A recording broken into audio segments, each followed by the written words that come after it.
මා මේ මොහොතේ රැඳී සිටින්නේ ඊශ්‍රායලය තුලයි. මා පිටුපසින් ඔබට පෙනෙන්නේ මේ ඉරානය විසින් ඊශ්‍රායලයට දිගින් දිගටම එල්ල කරා මිසයිල් ප්‍රහාර වලින් හානියටපත් වූ සිවිල් ජනතාව ජීවත් වෙන ප්‍රදේශවල තමයි මා මේ වෙනකොට රැඳී සිටින්නේ. අපි ඒ දවස්වල ලංකාවේ ඉඳගෙන දැක ගන්න ලැබුණා ඉරානය විසින් ඊශ්‍රායලයේ මිලිටරි බේස් වලට එහෙම නැත්නම් හමුදා කඳවුරු වලට ප්‍රහාර දිගින් දිගටම එල්ල කරා කියලා වීඩියෝ ප්‍රෝ පලස්තීන් කණ්ඩායම විසින් ෂෙයා කරලා හරි උද්දාමයටපත් වුණා. නමුත් සැබෑ යථාර්ථය නම් ඉරානය විසින් සියලුම ටාගට් අරගෙන තියෙන්නේ මේ සිවිල් වැසියන් ජීවත් වෙන ප්‍රදේශවලට. අපි ඊශ්‍රායලය තුල සංචාරය කරනකොට ඊශ්‍රායලය තුල අපි දිගින් දිගටම සංචාරය කරා. නමුත් ඊශ්‍රායලය තුල තිබෙන කිසිදු හමුදා කඳවුරකට කිසිදු හානියක් සිදු වෙලා නැති බවයි අපිට අනාවරණය කර ගැනීමට ලැබුණේ. ඉතින් අපි දකිනවා මේ වෙනකොට මේ ස්ථානයේ ඉරානය විසින් එල්ල කරපු මේ ප්‍රහාරය නිසා විශාල සිවිල් ජනතාවගේ ජීවිත ප්‍රමාණයක් අහිමි වෙලා තියෙනවා. විශේෂයෙන්ම කුඩා දරුවන්ගේ පවා ජීවිත අහිමි වීම සිදු වෙලා තියෙනවා. මෙවැනි මිලේච්ඡ විදියට ගෝත්‍රික විදියට මේ යුද්ධය ගෙනියන මේ ත්‍රස්තවාදී කණ්ඩායම් සහ මේ ඉරානය කියන රාජ්‍ය අතර තියෙන මේ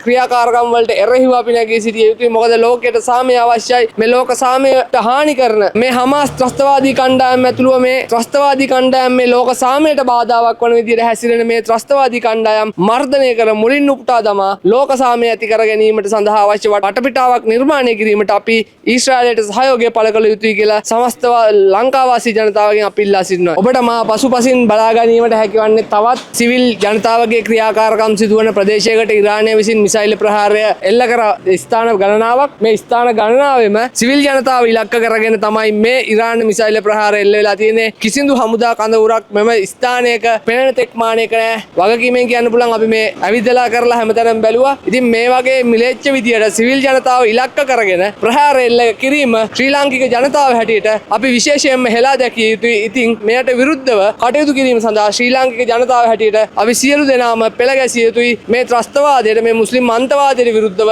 මතවාදයක් නිර්මාණය කිරීම ඔබේද අපේද වගකීමක් කියන එක විශේෂයෙන්ම කියනවා. මම ඊශ්‍රායලයේ ටෙල් අවි නගරයේ සිට මధుභාෂණ ප්‍රපත්‍රණහංස.